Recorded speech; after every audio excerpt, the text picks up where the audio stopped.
Nokia en mode Android ne fait pas les choses à moitié. À côté du Nokia X et X Plus en 4 pouces, on a un Nokia XL avec un écran de 5 pouces, un vrai line-up Android en fait.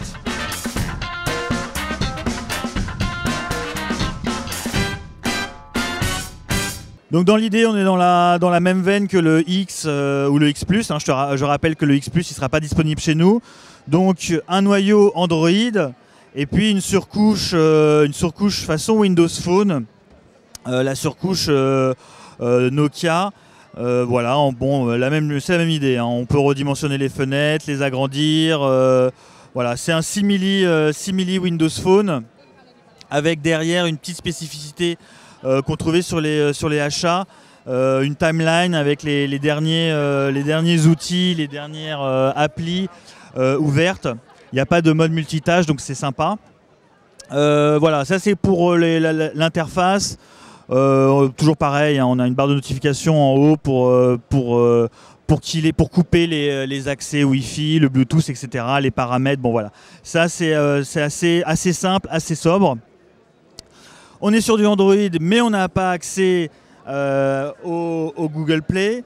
On a en revanche un Nokia, un corner Nokia Store, voilà, qui est assez bien fourni. Bon là malheureusement j'ai pas accès.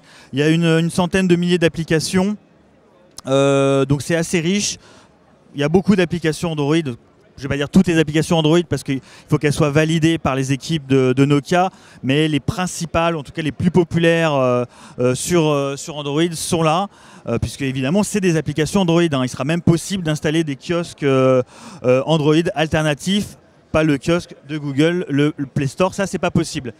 Les specs, très rapidement, bon, on est sur un 5 pouces, la définition elle n'est pas exceptionnelle, hein. On est sur un terminal très entrée de gamme, donc on est sur du 800 par 480 pixels, un écran IPS assez correct, hein. Donc là-dessus pas de mauvaise surprise en termes de... tiens, je vais mettre une image, pas de mauvaise surprise en termes de qualité de restitution, ah bah tiens, voilà, on choisit une image... Voilà, c'était dans le téléphone des équipes de Nokia, hein, donc on n'a évidemment pas choisi cette image par hasard. Hein.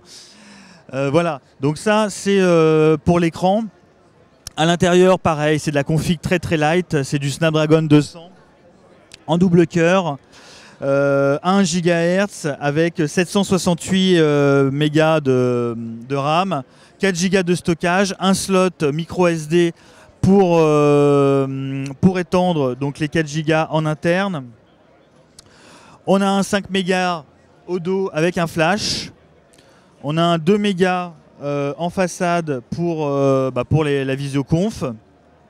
Que dire de plus? Si, quand même un mot, on n'a pas les services Google, c'est normal, on a les services de Nokia, notamment Nokia Ear Maps.